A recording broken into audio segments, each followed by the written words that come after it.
Aksi pencurian di dalam masjid kembali viral di media sosial.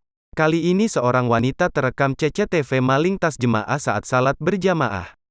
Rekamannya diunggah akun Facebook Nisa Anisa pada Senin, tanggal 31 Januari tahun 2022.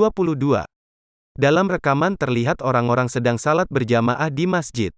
Terlihat pada barisan perempuan, seorang wanita mengenakan mukena hijau ikut salat berjamaah dengan posisi paling kanan. Pelaku berpura-pura salat sambil memantau target. Perlahan, dia mengambil tas korban yang sudah ditargetkan ketika jemaah sedang sujud. Usai mengambil tas korban, pelaku langsung kabur. Sayangnya, aksi pelaku gagal lantaran pintu bagian belakang masjid terkunci dan ia pun kembali meletakkan tas korban. Lantas, wanita kembali pura-pura sujud mengikuti imam salat. Namun tak berselang ia pun kembali melancarkan aksinya. Peristiwa ini terjadi di Masjid Al-Hakim Padang, Sumatera Barat, Sumbar. Diduga pelaku telah melancarkan aksinya sebanyak 5 kali.